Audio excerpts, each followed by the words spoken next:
সালাম, নমস্কার, নমবোধ্যায়, শুভ সময় বন্ধুরা। আমাদের মুসলিমদের কাছে কোরআন হলো সর্বশ্রেষ্ঠ ও সর্বশেষ ঐশী গ্রন্থ। এই কুরআন সর্বশেষ নবী মোহাম্মদ সাল্লাল্লাহু আলাইহি ওয়াসাল্লামের ওপর অবতীর্ণ হয়েছে বলে আমরা জানি, বিশ্বাস করি মানে এটার কোনো প্রমাণ নেই। কেউ দেখেনি মহাবিশ্বের আল্লাহ নবীর উপর কুরআন নাজিল করছেন, বা আল্লাহ কখনো কোনো মানুষের কাছে এসে বলেননি যে মোহাম্মদ তোমাদের নবী বা আমার দূত। আল্লাহ বলেননি মোহাম্মদের উপর আমি আমার বাণী, বিধান, আদেশ, নিষেধাজ্ঞা জারি করি তোমাদের জন্য। এসব কথাই শুনেছি মোহাম্মদ নামক একজন ব্যক্তি থেকে। তিনি জানিয়েছেন আল্লাহ তার উপর জিব্রাইল নামক ফেরেশতার মাধ্যমে বিশ্ববাসীর পথ নির্দেশক কোরআন নাজিল বা অবতীর্ণ করেছেন। আমরা মুসলিমরা এটাই বিশ্বাস করে নিয়েছি, কিন্তু আজ আমরা আমাদের বিশ্বাসকে বিশ্লেষণ করে দেখব। কোরআনের বাণীগুলো যদি আল্লাহ পাকের পক্ষ থেকেই হয়, তবে সেখানে কোনো ভুল, অসঙ্গতি, বৈপরীত্য বা স্ববিরোধ থাকবে না, এটাই স্বাভাবিক। আর যদি স্ববিরোধ থাকে, ভুল বা অসঙ্গতি থাকে, তবে কোরআন যে আল্লাহর গ্রন্থ নয়, শুধু একজন মানুষের বানানো কিছু কথা মারা, সেটি আমাদের কাছে স্পষ্ট হয়ে উঠবে। তো চলুন আলোচনা শুরু করা যাক। পবিত্র এই কুরআন যেহেতু আল্লাহর বাণী, আর আল্লাহ অতীত, বর্তমান, ভবিষ্যৎ সব কিছুরই জ্ঞান রাখেন, তাই আল্লাহর যে কোনো বিধান, সিদ্ধান্ত অপরিবর্তনীয় হবে, এটাই স্বাভাবিক। এবং এই স্বাভাবিক কথাটি কুরআনের লেখক দৃঢ় কণ্ঠেই বলেছেন বহু জায়গায়, বহুবার। সূরা ফাতির আয়াত 43 বলা হয়েছে, ফালাউ তাজিদ লিসুন্নাতিল্লাহি তাবদীলা ওয়ালাউ তাজিদ লিসুন্নাতিল্লাহি তাহওয়িলা। কিন্তু তুমি আল্লাহর বিধানের কখনোই কোনো পরিবর্তন পাবে না, এবং তুমি আল্লাহর বিধানের কখনোই কোনো ব্যতিক্রমও দেখতে পাবে না। সূরা আল ফাতহ আয়াত 23 বলা হয়েছে, ওয়ালাউ তাজিদ লিসুন্নাতিল্লাহি তাবদীলা। আর তুমি আল্লাহর নিয়মে কোনো পরিবর্তন পাবে না।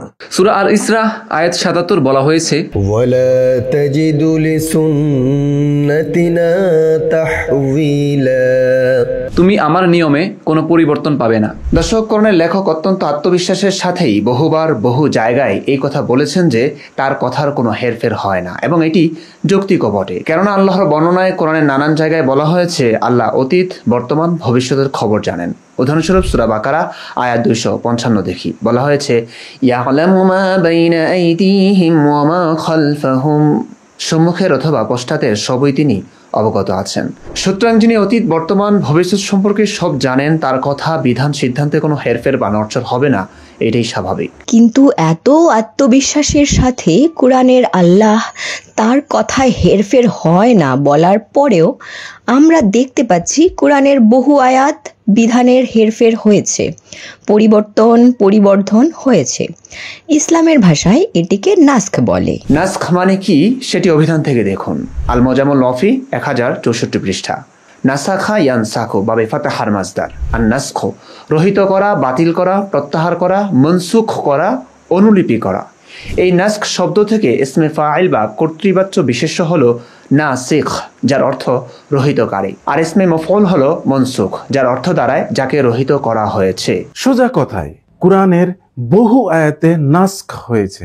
এর মানে হলো কিছু আয়াত রহিত করা হয়েছে, একটির বদলে আরেকটি বিধান দেওয়া হয়েছে, রদবদল করা হয়েছে। যে আয়াতটিকে বাদ দিয়ে নতুন আয়াত আনা হয়েছে সেই আয়াতটিকে নাসিক আয়াত বলে, অর্থাৎ রহিতকারী আয়াত। আর যে আয়াত বা বিধানটি বাদ দেওয়া হয়েছে তাকে মনসুখ আয়াত বলে, অর্থাৎ রহিত হওয়া বা বাতিল আয়াত। কোরআনেও আছে এই রহিত হওয়ার কথা। সূরা বাকারা আয়াত 106 বলা হয়েছে, মা নানসাখ মিন আয়াতিন আও নুনসিহা নাতি বিখাইরিন মিনহা আও মিসলিহা আলম তা'লাম আন্নাল্লাহা আলা কুল্লি শাইইন কাদির। আমি যে আয়াত রহিত করি কিংবা ভুলিয়ে দেই তার চেয়ে উত্তম কিংবা তার মতো আনয়ন করি। তুমি কি জানো না যে আল্লাহ সবকিছুর উপর ক্ষমতাবান? কোরআনে আয়াত রদবদলের কথা আরো আছে। সূরা নাহাল আয়াত 101 বলা হয়েছে, وإذا بدلنا آية مكان آية والله أعلم بما ينزل قالوا إنما أنت مفتر بل أكثرهم لا يعلمون। আর যখন আমি একটি আয়াতের স্থানে পরিবর্তন করে আরেকটি আয়াত দিয়েই আল্লাহ ভালো জানেন সে সম্পর্কে যা তিনি নাজিল করেন, তখন তারা বলে তুমি তো কেবল মিথ্যা রটনাকারী, বরং তাদের অধিকাংশই জানে না। এই আয়াত স্পষ্ট যে কাফেররা কোরআনের আয়াতের পরিবর্তনে সমালোচনা করত। তাফসির থেকেও জানা যায় এই কথা।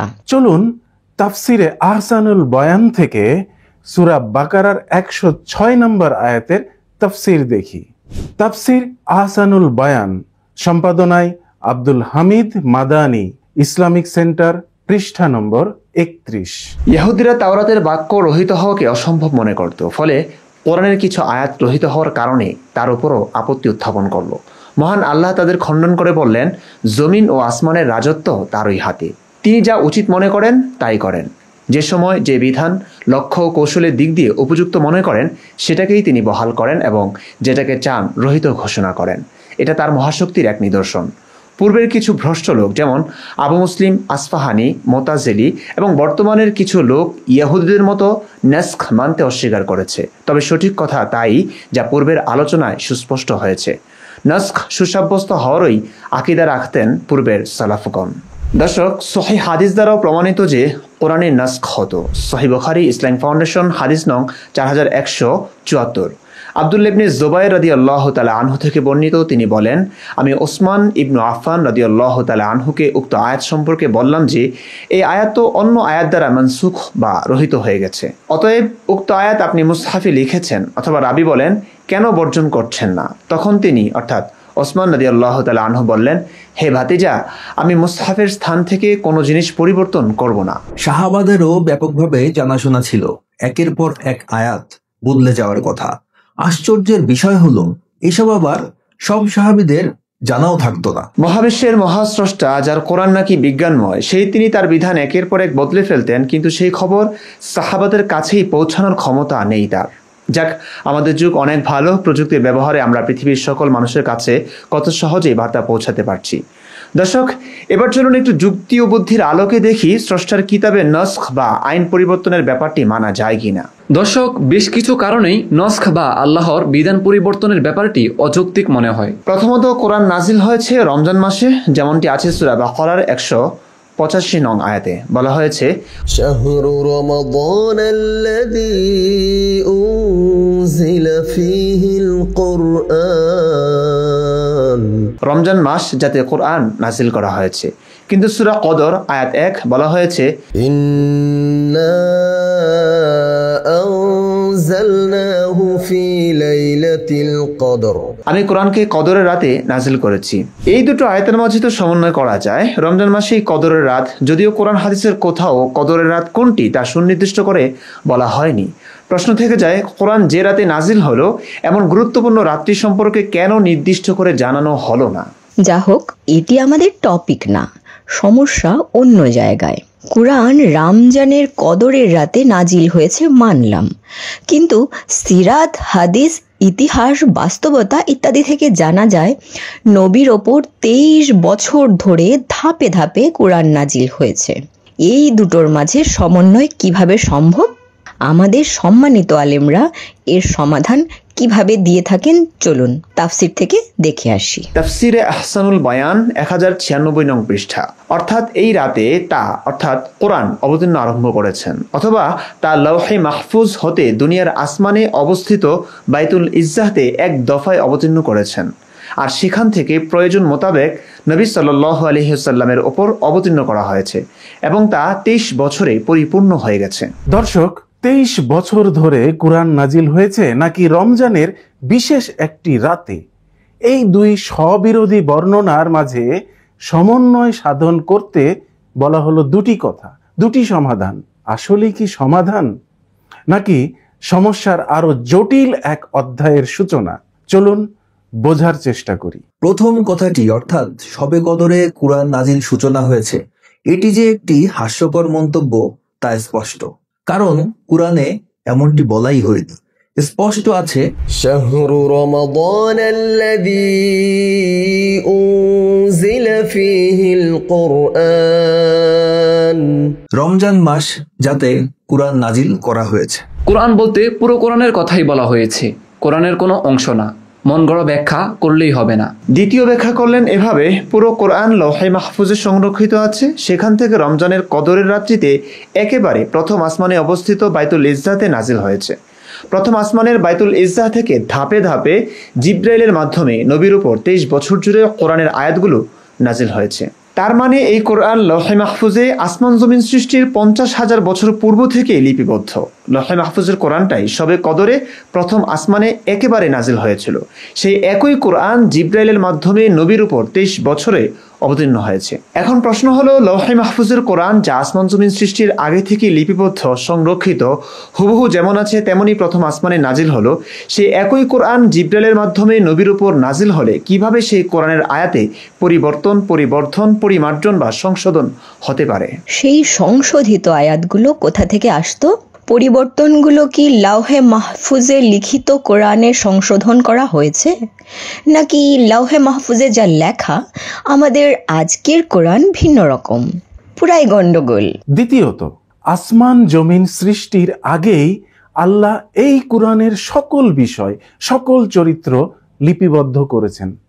হাদিসে যাকে উম্মুল কিতাব বলা হয়েছে, আগে থেকেই পরিকল্পিত, সজ্জিত, লিখিত, সংরক্ষিত কোরআনে আবার পরিবর্তন কিভাবে হতে পারে? তাহলে তো ইসলামের মৌলিক বিষয় তাকদীরের বিষয়টি বানচাল হয়ে যায়। চলুন হাদিসটি পড়ি। সুনানে তিরমিজি, ইসলামিক ফাউন্ডেশন বাংলাদেশ, 2158 নং হাদিস।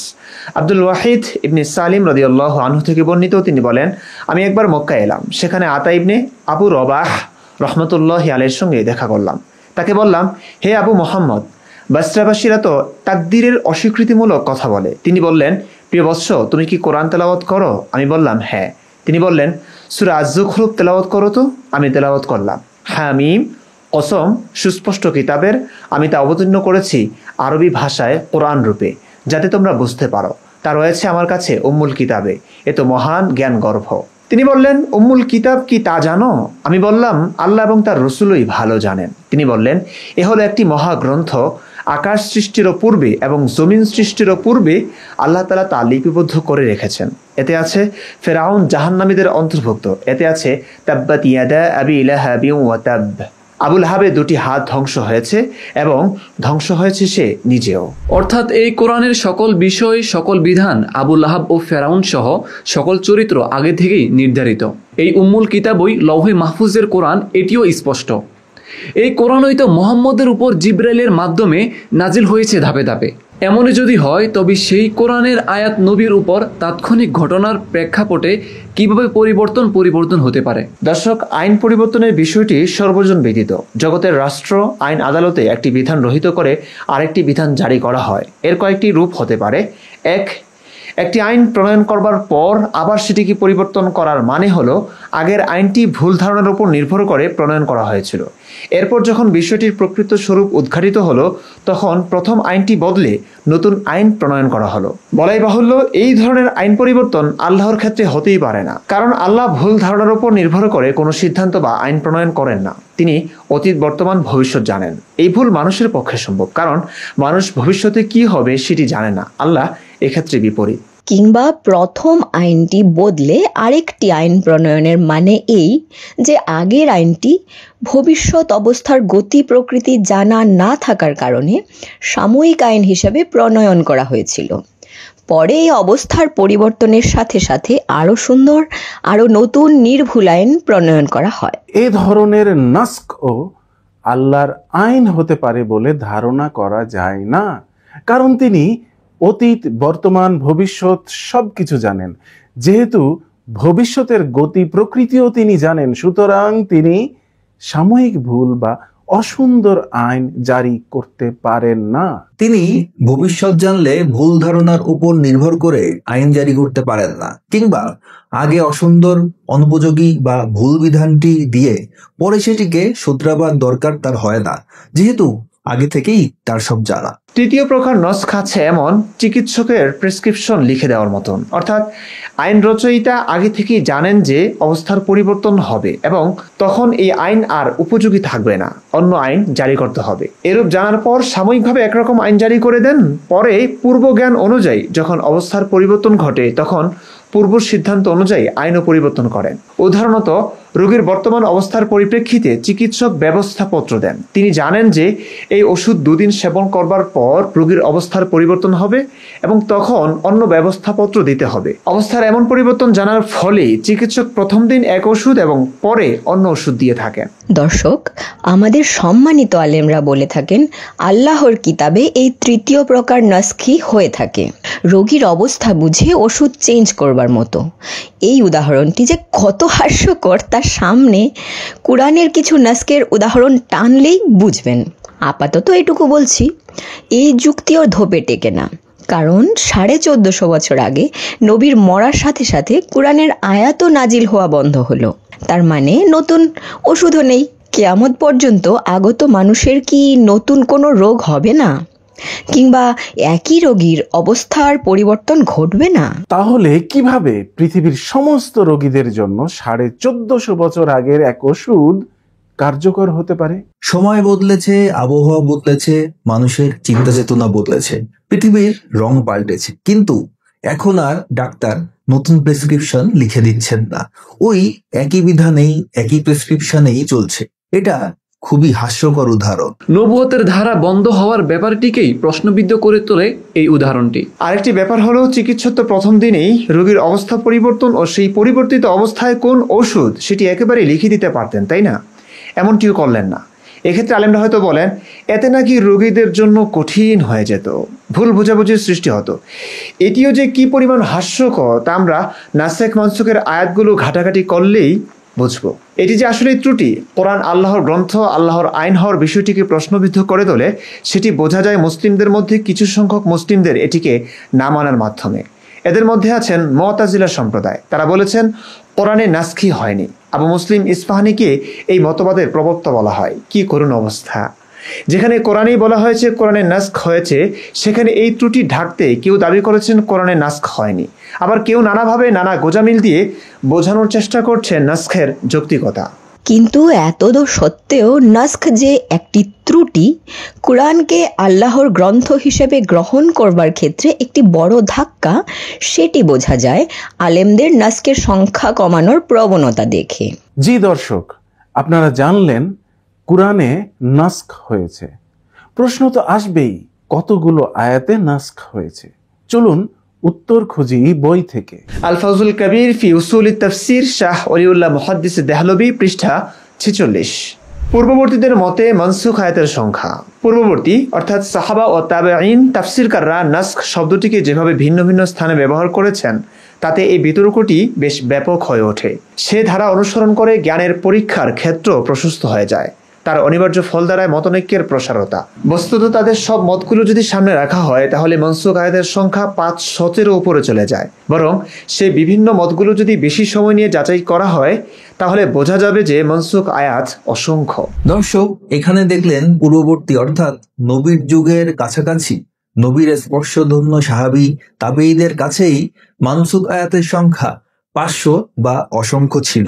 যদিও এটি পরবর্তী ওলামায়ে কেরাম কমিয়ে কমিয়ে এনেছেন, নানা ব্যাখ্যা বিশ্লেষণ করে নানা জোড়াতালি দিয়ে মনসুখ আয়াতের সংখ্যা কমানোর চেষ্টাই করেছেন। পড়ুন বই থেকেই। পরবর্তীদের মতে মনসুখ আয়াতের সংখ্যা। পরবর্তীকালের অর্থাৎ মুতাআখিরিন তাফসিরকাররা নাসখ শব্দটি যে অর্থে ব্যবহার করেছেন, সেই বিবেচনায় অবশ্য মনসুখ আয়াতের সংখ্যা অনেক কম হয়। বিশেষ করে আমরা তার যে ব্যাখ্যা গ্রহণ করেছি, সেই হিসাবে তার সংখ্যা কয়েকটি মাত্র আয়াতের বেশি নয়। শেখ জালালউদ্দিন সৈয়দ রহমতুল্লাহ আলাই তার বিখ্যাত গ্রন্থ ইতকানে কতিপয় তাফসিরকার আলেমের অনুসৃত অর্থের বিশ্লেষণ দানের পর তিনি মুতাআখিরিনদের ধারামতে মনসুখ আয়াতের বর্ণনায় ইবনে আরাবির অনুসরণ করেছেন। এভাবে তিনি প্রায় 20টি আয়াত উদ্ধৃত করেছেন। পরবর্তীরা অসংখ্য বা 500 থেকে কমিয়ে 20 পর্যন্ত আনলেন। শুধু তাই নয়, নানা বই ঘাটাঘাটি করলে জানা যায় কেউ বলেছেন মানসুখ আয়াতের সংখ্যা 5, কেউ বলেছেন 19, কেউ বলেছেন 200, আবার কেউ বলেছেন 500। 500 থেকে 200, 200 থেকে 19, 19 থেকে 5।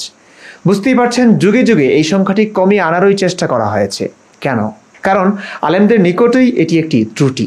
যদিও কুরআনে নাসখের বিষয়টি দিবালোকের ন্যায় স্পষ্ট বলে অস্বীকার করছেন না, আছে বলেই এটির যৌক্তিকতা নিয়ে নানা ব্যাখ্যা বিশ্লেষণ দেখা যায়। নাস্ক না থাকলে অবশ্য না থাকার যুক্তিই শোনা যেত আলেমদের মুখে অত্যন্ত চমৎকার রূপে। দর্শক, আমরা আসলে কাদের কথা শুনব? নবীর যুগের নিকটবর্তী মানুষ যারা নবীর কাছ থেকে সরাসরি কুরআন হাদিস শিখেছেন, নবীর স্পর্শধন্য হয়েছেন, সেই সাহাবীদের কথা ও ব্যাখ্যা, নাকি নবীর যুগের বহুকাল পরের বর্তমান ফিতনা ফ্যাসাদের যুগের আলেমদের কথা? সহিহ বুখারী ইসলাম ফাউন্ডেশন 3388 নং হাদিস। রাসূলুল্লাহ সাল্লাল্লাহু আলাইহি ওয়াসাল্লাম বলেছেন, আমার উম্মতের সর্বশ্রেষ্ঠ যুগ আমার সাহাবীগণের যুগ, এরপর তৎসংলগ্ন যুগ অর্থাৎ তাবেঈদের যুগ, এরপর তৎসংলগ্ন যুগ অর্থাৎ তাবেঈদের যুগ। সুতরাং নবীর উম্মতের সর্বশ্রেষ্ঠ যুগের আলেমদের কথাই শুনতে হবে। তারপরে যদি আপনাদের মনে হয় না আমরা এই যুগের আলেমদের বক্তব্যই শুনবো, নবীর সব কথা মানি না, নবী অনেক ক্ষেত্রে ভুলভাল বকেছেন, এখনকার আলেমরাই অনেক জ্ঞানী, নবীর যুগের সাহাবীরা তারপরে তাবেঈরা আসলে বোকা-শোকা ছিলেন, কোরআন হাদিস তারা বোঝেননি, এই যুগের আলেমরাই ডাক্তার জাকির নায়েকরাই কোরআন হাদিসের মর্ম বেশি বুঝে ফেলেছেন, তাহলে ঠিক আছে। আমরা সর্বসম্মতিক্রমে নস্খের দু একটা উদাহরণ পেশ করছি, তাতে স্পষ্ট হয়ে যাবে নস্খ আসলে কেন, কোন প্রয়োজনে হয়েছে। এটি কি আসলে দক্ষ চিকিৎসক কর্তৃক রোগীর রোগ পরিবর্তন দেখে নতুন নতুন প্রেসক্রিপশন দেওয়ার মতো, নাকি এক রোগের ভুল ওষুধ দেওয়ার পর তুলনামূলক জুৎসই ওষুধ প্রদানের মতো? রোগীর অবস্থা ভেদে ওষুধ বদলাবার মতো, নাকি একজন অজ্ঞ ডাক্তারের অজ্ঞতা, সিদ্ধান্তহীনতা বা দ্বিধা দ্বন্দ্ব থেকে সৃষ্ট ভিন্ন ভিন্ন ওষুধ প্রদানের মতো? নাকি কোনো এক মানুষ নিজের প্রয়োজনে জীবনের নানা আয়োজনে আপন স্বার্থে এবং অর্থে আল্লাহর নাম করে বিধান বদলে ফেলার মতো? সবে পরিষ্কার হবে কুরআনের নাসখ বা আয়াত পরিবর্তনের প্রেক্ষাপট বিস্তারিত জানলে। চলুন সর্বসম্মতিক্রমে নাসখের 2-3টে উদাহরণ দেখি। সূরা বাকারা আয়াত 180 বলা হয়েছে, كتب عليكم إذا حضر أحدكم الموت إن ترك خيرا الوصية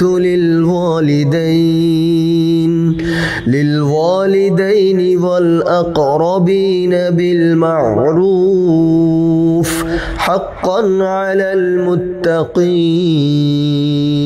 তোমাদের উপর ফরজ করা হয়েছে যে যখন তোমাদের কারো মৃত্যু উপস্থিত হবে, যদি সে কোনো সম্পদ রেখে যায়, তবে পিতামাতা ও নিকটাত্মীয়দের জন্য ন্যায় ভিত্তিক ওসিয়ত করবে, এটি মুত্তাকিদের দায়িত্ব। এই আয়াতে বলা হয়েছে মৃত্যুপথ যাত্রী মৃত্যুর আগে পিতামাতা ও নিকটাত্মীয়দের জন্য ন্যায় ভিত্তিক ওসিয়ত করে যাওয়া ফরজ। কিন্তু এই আয়াতটি কি এখনো চলমান? এই বিধান কি ইসলামে মানা হয়? না প্রিয় দর্শক, এই আয়াতের পরে অন্য পাড়ায় অন্য সূরায় আরেকটি আয়াত নাজিল হয়েছে মিরাজ সংক্রান্ত যাবতীয় বিধান নিয়ে। সেই আয়াতের মাধ্যমে এই আয়াতটি রহিত হয়ে গেছে। চলুন তাফসির থেকে দেখে নিই। তাফসিরে আহসানুল বায়ান পৃষ্ঠা 49। ওসিয়ত বা উইল করার এই নির্দেশ উত্তরাধিকার বিষয়ক আয়াত অবতীর্ণ হওয়ার পূর্বে দেওয়া হয়েছিল, পরবর্তীতে তা রহিত হয়েছে। নবী করিম সাল্লাল্লাহু আলাইহি ওয়াসাল্লামের উক্তি হলো, ইন্নাল্লাহা ক্বাদ আ'তা কুল্লা যী হাক্কিন হাক্কাহু ফালা ওয়াসিয়্যাতা লিওয়ারিসিন। অর্থাৎ অবশ্যই আল্লাহ প্রত্যেক অধিকারীকে তার প্রাপ্য অধিকার দিয়ে দিয়েছেন, অর্থাৎ ওয়ারিসিনদের অংশ নির্দিষ্ট করে দিয়েছেন। অতএব কোনো উত্তরাধিকারের জন্য ওসিয়ত করা জায়েজ নয়।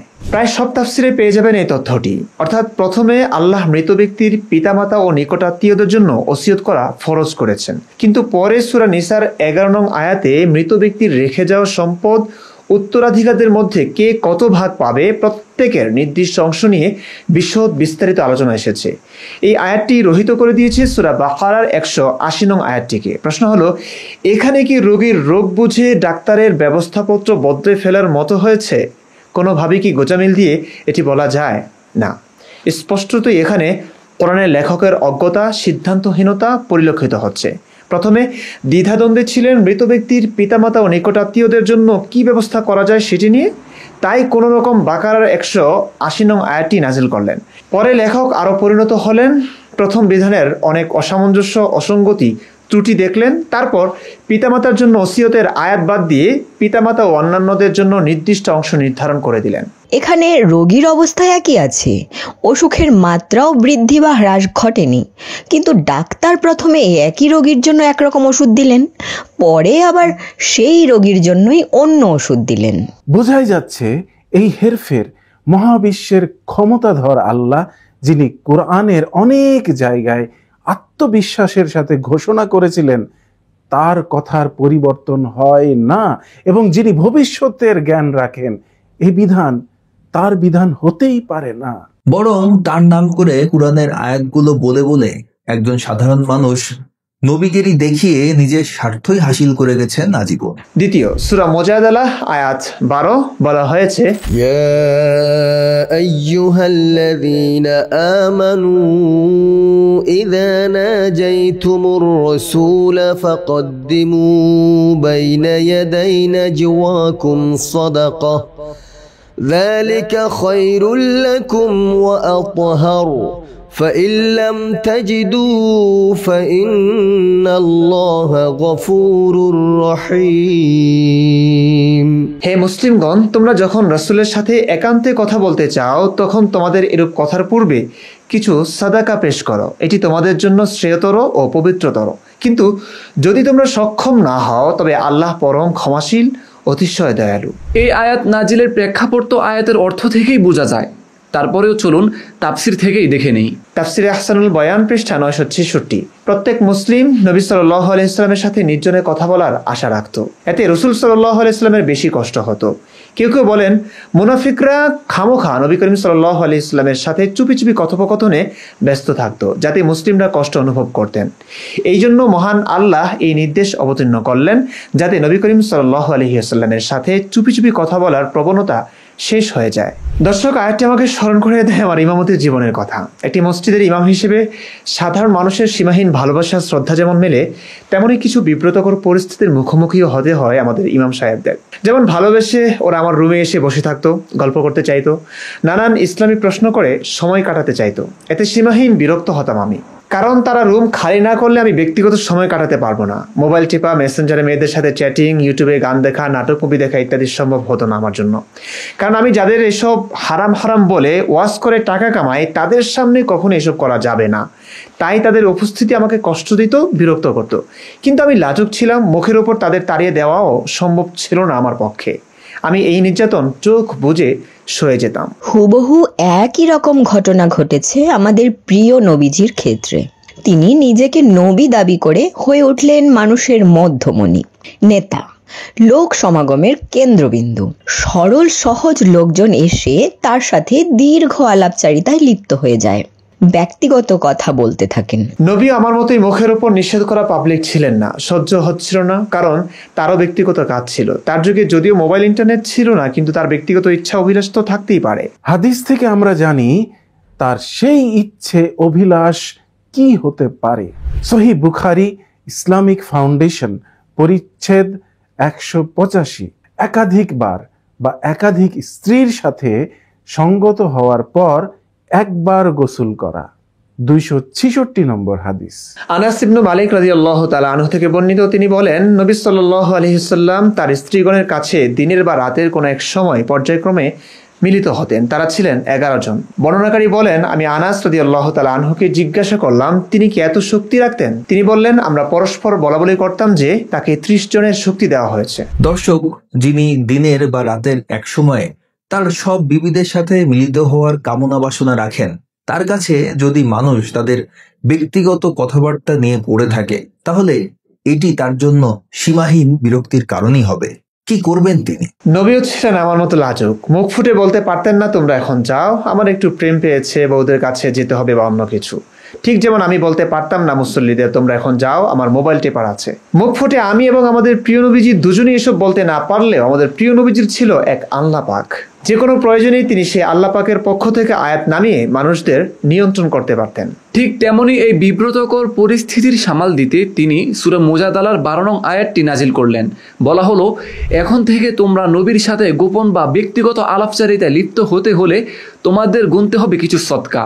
তোমাদের এরূপ কথার পূর্বে কিছু সদকা পেশ করো। বেশ, মানুষ সোজা হয়ে গেল। নবীর সাথে কথা বলতে গেলেই তাদের সদকা দিতে হচ্ছে, খরচা করতে হচ্ছে। মানুষ সাবধান হয়ে গেল, নবীর কাছে এসে আলাপ আড্ডা বন্ধ হয়ে গেল। এরপর নবীর হয়তো খারাপ লাগা শুরু হলো, একদমই নবীর পাশে ভিড় কমে গেছে, নিজেকে আর নেতা নেতা লাগছে না। এভাবে চলতে থাকলে খারাপ লাগা শুরু হয়ে যায় নেতা টাইপের লোকদের জন্য। তাই আরেক আয়াত নাজিল করে ফেললেন আল্লাহর পক্ষ থেকে। সূরা মুজাদালা আয়াত 13 বলা হয়েছে, أأشفقتم أن تقدموا بين يدي نجواكم صدقات فإذ لم تفعلوا وتاب الله عليكم فأقيموا الصلاة وآتوا الزكاة وأطيعوا الله ورسوله والله خبير بما تعملون। তোমরা কি ভয় পেয়ে গেলে যে একান্ত পরামর্শের পূর্বে সাদাকা পেশ করবে?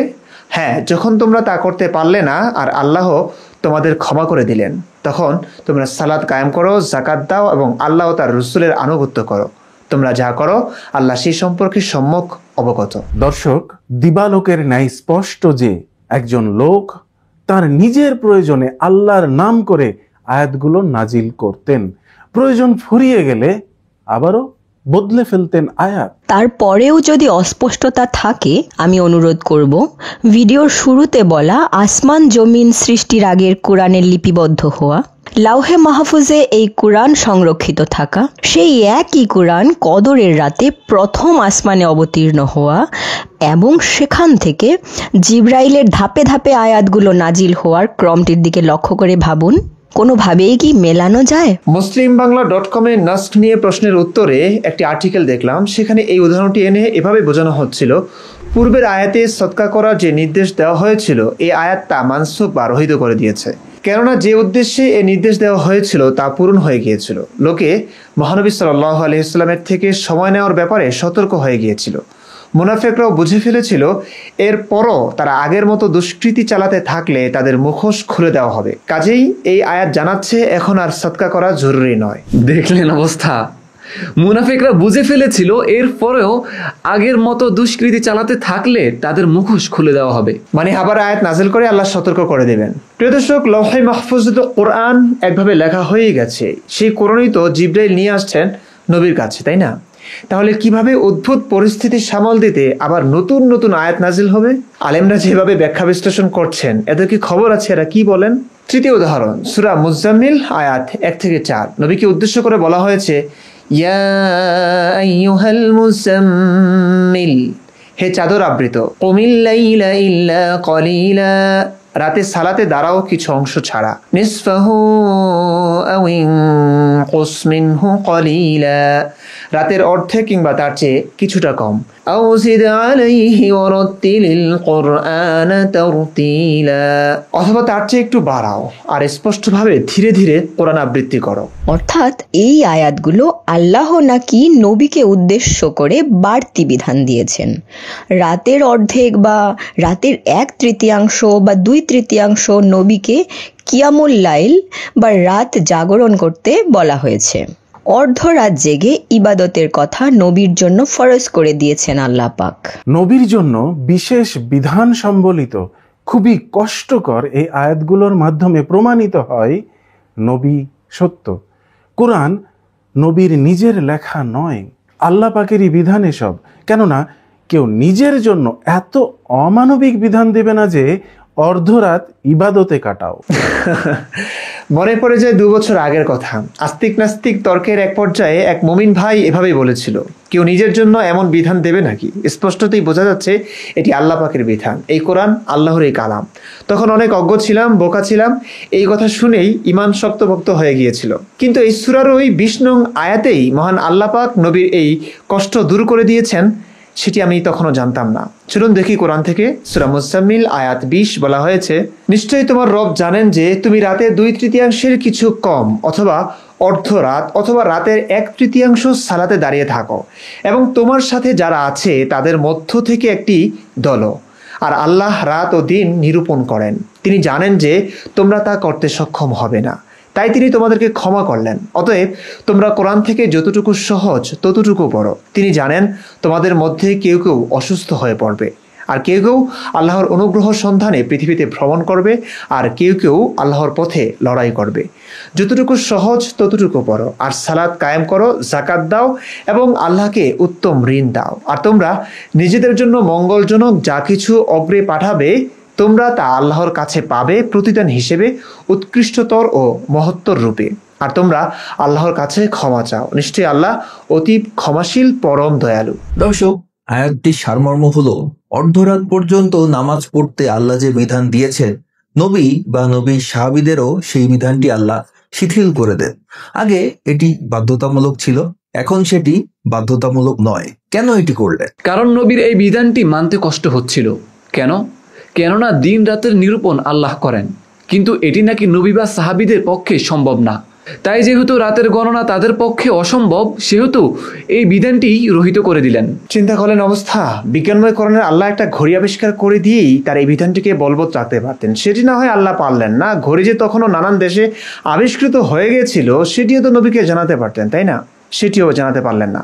সময়ের হিসেব বুঝতে কত রকমের ঘড়ি যুগে যুগে আবিষ্কার করেছে ইহুদি খ্রিস্টানরা। সূর্য ঘড়ি, বালু ঘড়ি, পানি ঘড়ি, মোম ঘড়ি, আধুনিক ঘড়ি, যান্ত্রিক ঘড়ি ইত্যাদি। প্রায় 5,500 বছর আগে মিশর ও ব্যাবিলনে সূর্য ঘড়ি বানানো হয়েছিল।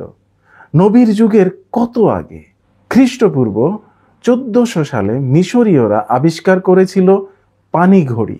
নবীর যুগের বহু আগে মধ্যযুগে ইউরোপে প্রচুর পরিমাণে ব্যবহৃত হতো বালু ঘড়ি। আধুনিক ঘড়ির কথা বাদই দিলাম, নবী, আল্লাহ, সাহাবী সকলে মিলে একটা সূর্য ঘড়ি, বালু ঘড়ি, মোম ঘড়ি বা পানি ঘড়ি বানানোর কথাও বাদ দিলাম। যে ঘড়িগুলো অন্যান্যরা ইতিমধ্যে বানিয়ে ফেলেছে, মহাবিশ্বের সর্বজান্তা আল্লাহ নবীকে একটু জানিয়ে দিলেই পারতেন সেই সব ঘড়িগুলোর কথা। তাও আল্লাহর এত সুন্দর বিধান পরিবর্তন করার প্রয়োজন হতো না। দর্শক, এই আয়াত পরিবর্তনের ব্যাপারটিকে আপনি কিভাবে ব্যাখ্যা করবেন? দিবালোকের না স্পষ্ট যে এই কথাগুলো নবীর নিজেরই বানানো কথা। প্রশ্ন হতে পারে, এটি যদি আল্লাহর গ্রন্থ না হয়ে থাকে, নবীর বানানো কিতাবই হয়, তাহলে তিনি নিজের জন্য এমন কঠিন বিধান কিছুদিনের জন্যই বা কেন দিবেন? এটি বোঝার জন্য কমন সেন্সই যথেষ্ট, যদিও common sense is very uncommon. যা হোক, তবু কিছু কথা বলি। আমি যখন ইমাম ছিলাম তখন মুসল্লিদের কোরআন হাদিসে বর্ণিত অনেক ফজিলতের কথা শোনাতেই হতো আমাকে। নফল নামাজের ফজিলতের আলোচনাও করতে হতো। এসব আলোচনার একটা ভয়াবহ পরিণতি এমন ছিল, মানুষ এসব শুনে শুনে আমল শুরু করত, কিন্তু আমার ইচ্ছা হতো না এই নফল নামাজ পড়বার। আমি কোনো রকম ফরজ নামাজটা পড়িয়েই পারি না দৌড় দিয়ে রুমে এসে গবেষণা করি, মোবাইল টিপি বা অন্যান্য কাজ করি। কিন্তু আমি চাইলেও এটা পারতাম না। আমার মুসল্লিরা তখন বলবে, হুজুর আমাদের এত ওয়াজ শোনায়, অথচ আমাদের চেয়ে হুজুরের আমল দেখি কম, আমরাই তো হুজুরের চাইতে বেশি ইবাদত করি। অনেকে নানা মসজিদের ইমামদের নিয়ে এইসব সমালোচনা করেছেও বটে। এইসব সমালোচনা থেকে বাঁচতে আমাকে কষ্ট করে হলেও নফল নামাজ পড়ে সবার শেষে মসজিদ ত্যাগ করবার চেষ্টা করতে হতো। আমার জন্য এটি কঠিন ছিল যদিও, কিন্তু নিরুপায় হয়ে তাই করতে হয়েছে। কি করব, আমার তো কোনো আল্লাহ নেই যার পক্ষ থেকে আয়াত নামিয়ে আমি নফল নামাজের গুরুত্ব কমিয়ে দেব বা রহিত করে দেব। একই ব্যাপার যে নবীর ক্ষেত্রে ঘটেনি তার কি গ্যারান্টি? নবীগিরি করার মজাও ছিল, সাজাও ছিল কিছু ক্ষেত্রে। নবী নিজে সাহাবীদের নানা বিধান আমলের ফজিলত শুনিয়ে দুনিয়া বিমুখ করে নিজের স্বার্থ হাসিল তো করতেনই, এটা মজা। কিন্তু সেসব সরল বোকা মানুষগুলো আবার নবীর ঘরে স্ত্রীদের কাছে এসেও পরীক্ষা করত আসলে নবীর আমল কেমন সেটি দেখার জন্য। নবীর জন্য এটি ছিল খুবই প্যারার বিষয়। আমরা ইতিপূর্বে হাদিস থেকে জেনেছি তিনি রাতের বা দিনের কোনো সময়ে পর্যায়ক্রমে তার 11 বিবির সাথে মিলিত হতেন। সেই মানুষ রাতের অর্ধেক সময় কেমনে ইবাদতে কাটাবে? সেক্স করেই তো কুল পাবে না। যা হোক, কিন্তু বোকা সাহাবাদের জ্বালাও তো কম না। তারা নবীর সাথে কি করত দেখুন হাদিস থেকে। সহিহ বুখারী তাওহীদ পাবলিকেশন হাদিস নং 5063, আনাস ইবনে মালিক রাদিয়াল্লাহু তাআলা আনহু হতে বর্ণিত, তিনি বলেন, 3 জনের একটি দল নবী সাল্লাল্লাহু আলাইহি ওয়াসাল্লামের ইবাদত সম্পর্কে জিজ্ঞেস করার জন্য নবী সাল্লাল্লাহু আলাইহি ওয়াসাল্লামের স্ত্রীদের বাড়িতে আসলো। যখন তাদেরকে এ সম্পর্কে জানানো হলো তখন তারা ইবাদতের পরিমাণ কম মনে করলো এবং বলল, নবী সাল্লাল্লাহু আলাইহি ওয়াসাল্লামের সঙ্গে আমাদের তুলনা হতে পারে না, কারণ তার আগের ও পরের সকল গুনাহ ক্ষমা করে দেওয়া হয়েছে। এমন সময় তাদের মধ্য থেকে একজন বলল, আমি সারা জীবন রাতভর সালাত আদায় করতে থাকব। অপর একজন বলল, আমি সব সময় সওম পালন করব এবং কখনো বাদ দিব না। সওম মানে হচ্ছে রোজা। অপরজন বলল, আমি নারী সংস্পর্শ ত্যাগ করব, কখনো বিয়ে করব না। চিন্তা করলেন অবস্থা। নবীও ওদের মূর্খতার কারণে বিচলিত ছিলেন। একই সাথে একজন নবীর জন্য এটি লজ্জারও বটে, কারণ তার শাগরেদদের কাছে স্পষ্ট যে তিনি যাদের সামনে এত এত আমল, আখলাক ও ইবাদতের কথা বলেন, অথচ তার ব্যক্তিগত জীবনেই তেমন কিছুই নেই। যা হোক, এই লজ্জা ঢাকতে বুদ্ধিমান নবী কি বললেন শুনুন হাদিস থেকেই। এরপর রাসূলুল্লাহ সাল্লাল্লাহু আলাইহি ওয়াসাল্লাম তাদের নিকট এলেন এবং বললেন, তোমরা কি ওইসব লোক যারা এমন এমন কথাবার্তা বলেছ? আল্লাহর কসম, আমি আল্লাহকে তোমাদের চেয়ে বেশি ভয় করি এবং তোমাদের চেয়ে তার প্রতি বেশি অনুগত, অথচ আমি সওম পালন করি, আবার তা থেকে বিরতও থাকি, সালাত আদায় করি এবং নিদ্রা যাই ও মেয়েদেরকে বিয়েও করি। সুতরাং যারা আমার সুন্নতের প্রতি বিরাগ পোষণ করবে তারা আমার দলভুক্ত নয়। জি প্রিয় নবী, আমরা সেটা জানি, আপনি বিয়েও করেন, অনেক বেশিই করেন। আলেমরাও জানেন, তাই বলেই আবু তহা আদনানরা ঘরে একাধিক বউ রেখেও বিমানবালার সাথে পরকিয়া করেন। মামুনুর রশিদও একের পর এক বউ ছেড়ে নিত্য নতুন কচি কচি সুন্দরী বিয়ে করার সুন্নত পালন করেন। সমস্যা হলো আমরা সরল বোকা মানুষগুলোকে বোঝাতেই পারি না কুরআন যে আপনার প্রয়োজনে, আপনার স্বার্থেই নাজিল করতেন আল্লাহর নাম করে। দর্শক, দীর্ঘ আলোচনার পর আমরা জানলাম কোরআনের আল্লাহ অত্যন্ত আত্মবিশ্বাসের সাথেই একাধিক জায়গায় বারবার ঘোষণা করেছেন তার কথার কোনো হেরফের বা পরিবর্তন হয় না। এতদ সত্ত্বেও আমরা কোরআনের নাস্ক বা আয়াত বদলের উদাহরণ পাই। এমন রদ বদলের আয়াত সংখ্যা পূর্ববর্তী সাহাবা তাবেঈদের নিকট 500 বা অসংখ্য হলেও যুগে যুগে এটিকে ব্যাখ্যা বিশ্লেষণ করে কমিয়ে আনা হয়েছে। এতেই বোঝা যায় এটিকে একটি ত্রুটি হিসেবেই ধরেছেন আলেমরা। এটি নিয়ে সমালোচনা হয়েছে নবীর যুগেও। সমালোচনার জবাবে কুরআনের আবার আয়াত নাজিল হয়েছে আয়াত বদলানো নিয়ে। কুরআনে এটি সুস্পষ্টভাবে থাকার পরেও এটির অযৌক্তিকতা, অসারতার কারণে অনেক মুসলিম এটিকে অস্বীকারই করেছেন। কিন্তু স্পষ্ট বিষয়টিকে অস্বীকার করলে তো ঈমানই থাকবে না, তাই বিশ্বাস রাখা জরুরি। এবং এটি যে ত্রুটি নয় সেই বিষয়েও আলেমরা যুক্তি দেখান ডাক্তারের প্রেসক্রিপশন দেওয়ার উদাহরণ দিয়ে। কিন্তু আমরা আয়াত বদলের প্রেক্ষাপট ব্যাখ্যা করলে আমাদের কাছে এই যুক্তিও ধোপে টেকে না। স্পষ্টতই বোঝা যাচ্ছে এটি নবীর স্বার্থ ও প্রয়োজনেই বদল হয়েছে। এছাড়া আমরা জানলাম লাউহে মাহফুজে পুরো কোরআন আসমান জমিন সৃষ্টির আগেই সংরক্ষিত ছিল। সেই একই কোরআন প্রথম আসমানে শবে কদরে নাজিল হলো সবটুকু। তারপর সেই কোরআনই নবীর উপর ধীরে ধীরে 23 বছর জুড়ে নাজিল হলো। তাহলে সেই কোরআনে পরিবর্তনগুলো কোথা থেকে আসতো সেটি একটি বিরাট প্রশ্ন। খুব ভালোভাবে কোরআনের প্রতিটি আয়াতের প্রেক্ষাপট জানলে বোঝা যায় আয়াতগুলো আসলে নবী নিজেই নিজের নানা প্রয়োজনে আল্লাহর নামে ডেলিভারি দিতেন। একজন মানুষ হিসেবে তার সিদ্ধান্ত ভুল হতেই পারে।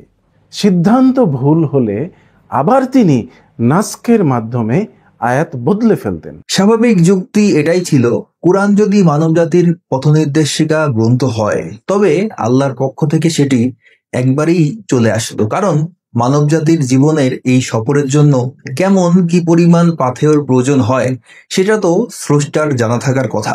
তাহলে সেই পথনির্দেশিকা একবারই নাজিল করতে পারতেন। আমরা যেমন ভ্রমণের জন্য বাসে উঠি, সেই বাসে কিছু নিয়ম নীতি থাকে, সেগুলো শুরুতে জানিয়ে দেওয়া হয় বা লেখা থাকে, তেমনই হওয়ার কথা ছিল। কিন্তু কোরআনের আয়াতগুলো এভাবে নাজিল হয়নি। নবীর জীবদ্দশায় নবীর প্রয়োজনেই সেগুলো বদলে যেত। যদি এর উদাহরণ দক্ষ চিকিৎসকের পরিবর্তিত অবস্থা অনুযায়ী ব্যবস্থাপত্র লিখে দেওয়ার মতো হয়ে থাকে, তবে কিয়ামত পর্যন্ত আগত প্রতিটি মানুষের অবস্থার ভিন্নতার জন্য কেন কোনো ওষুধ বা পথ নির্দেশিকা থাকবে না? হিসেব আসলে কিছুতেই মিলছে না। কিন্তু এই নাস্ক নিয়ে আলোচনা হলে বাকারার 106 নং আয়াতটি নাজিল হয়। সেখানে এমন স্ববিরোধী অযৌক্তিক একটি বিষয়ের জবাবে আল্লাহ শুধু বললেন, তুমি কি জানো না যে আল্লাহ সব কিছুর উপর ক্ষমতাবান। আরেক জায়গায় বলেছেন, বরং তাদের অধিকাংশই জানে না। চিন্তা করলেন অবস্থা।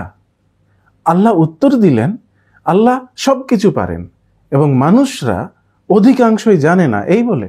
আচ্ছা, একটা কথা বলুন তো, এই কোরআন তো মানুষকে আলো দেবে, মূর্খতা দূর করবে, কেউ না জানলে তাকে জানাবে, তাই না? অথচ এমন একটি স্ববিরোধী ব্যাপার নিয়ে সমালোচনা হওয়ায় তিনি কোনো সমাধান না দিয়ে শুধু বললেন তিনি সব কিছু করতে পারেন, বা সমালোচনা যারা করে তাদের অধিকাংশই জানে না। হ্যাঁ প্রিয় আল্লাহ, আমরা জানি না বলি তো আপনার কাছে জানতে চাইলাম, আপনি রাগ দেখাচ্ছেন কেন? দর্শক, ব্যাপারটা এমন যেমন আমি নিজেকে আজ নবী দাবি করলাম, আপনি আমার নানা সমালোচনা করছেন, আমি একের পর এক আয়াত নামিয়ে আপনার সমালোচনার জবাব দিচ্ছি। একদিন আপনি আমাকে বড় সম্মান ভক্তি ভরে আপনার বাড়িতে দাওয়াত দিলেন। আপনার সুন্দরী স্ত্রীর সুস্বাদু রান্না খেয়ে আমার মন বেকুল হয়ে উঠল। আপনার বউকে আমি আকুল মনে পেতে চাইছি। কোনোভাবে গোপন আলাপে আপনার বউকে পটিয়েও ফেলেছি, কিন্তু বিয়ে ছাড়া তো আর শুতে পারছি না আপনার স্ত্রীর সাথে, তাই না? আপনার বউকে বিয়ে করলেও সমাজ 5 কথা শোনাবে, তাই এটির অনুমোদন মহান আল্লাহ তাআলার পক্ষ থেকে আনতে হবে। আমার আল্লাহ আয়াত নাজিল করলেন, ওহে ইমরান, তুমি তোমার আকুল বেকুল অন্তঃকরণে মফিজের স্ত্রীকে তোমার পরিণয় সূত্রে আবদ্ধ করিতে চাহিতেছ, অথচ তুমি লোকচক্ষুর আশঙ্কা করিতেছ, কিন্তু আল্লাহকেই ভয় পাওয়া অধিকতর সঙ্গত। সুতরাং যাও, তাহাকে পরিণয় সূত্রে আবদ্ধ করো, নিশ্চয়ই আল্লাহ তোমার নুনুভূতির প্রতি অসীম যত্নবান। তারপর আপনি আমার সমালোচনা করলেন যে তুমি যে নবী, তোমার ওপর যে এই কথাগুলো সৃষ্টিকর্তাই নাজিল করলেন, তার কি প্রমাণ আছে তোমার কাছে? আমি বললাম, কিব্রাইল নামক এক ফেরেশতা আমার কাছে এই ওহী নিয়ে আসলেন। আপনাকে বিশ্বাস করতেই হবে, না করলেই কতল। এই পৃথিবী আল্লাহ তাআলার, তিনি আমাদের বানিয়েছেন, তার বাণীকে অস্বীকার করলে বেঁচে থাকার অধিকার কারোর নেই। কেউ সমালোচনা করলো এই বলে যে আল্লাহ আপনার নুনুভূতির প্রতি এত যত্নবান কেন হবেন যে এত গুরুত্বপূর্ণ বিষয় থাকতে আল্লাহ বিশ্ববাসীর হেদায়েতের গ্রন্থে আপনার অমুকের বউরে বিয়ে করা নিয়ে আয়াত নাজিল করবেন। তখন মহান আল্লাহ তাআলার পক্ষ থেকে আরেকটি আয়াত নাজিল করে আমি বললাম, যারা আল্লাহ কর্তৃক তোমার নুনুভূতির বিশেষ যত্নে সমালোচনা করিয়া থাকে তারা আল্লাহ, ইমরান ও রাসূলুল্লাহ সকল ফেরেশতাদের শত্রু। নিশ্চয়ই আল্লাহ সব কিছু করতে সক্ষম। বলুন তো, এমন জবাব আপনারা মানতে পারবেন কিনা? এমনি হয়েছিল নবীর ক্ষেত্রে। যাক, আর দীর্ঘ করব না। অবশেষে নবীর প্রিয়তমা শিশু স্ত্রী, আমাদের সকলের আম্মাজান হযরত আয়েশা রাদিয়াল্লাহু তাআলা আনহার একটি উদ্ধৃতি দিয়ে শেষ করছি, যা আছে সহিহ মুসলিম হাদিস একাডেমি 3523 নং হাদিসে। তিনি কোনো এক প্রসঙ্গে বলেছিলেন, আল্লাহর কসম, আমি তো দেখছি আপনার প্রতিপালক আপনার মনোবাঞ্ছা পূরণে দ্রুতই সাড়া দিয়ে থাকেন। নবীর সবচেয়ে কাছের ও প্রাণের স্ত্রীটি নবীর ওহীকে নিয়ে খোঁচা দিলেন যে নবীর ইচ্ছে পূরণেই তার প্রভু সদা ব্যতিব্যস্ত থাকে। সুতরাং বুদ্ধিমানদের জন্য আর কিছু বলার প্রয়োজন আছে বলে মনে হয় না। দর্শক, দীর্ঘক্ষণ ধৈর্য নিয়ে ভিডিওটি দেখার জন্য আন্তরিক ধন্যবাদ, অনেক অনেক কৃতজ্ঞতা এবং ভালোবাসা। ভালো থাকুন, সুস্থভাবে বাঁচুন।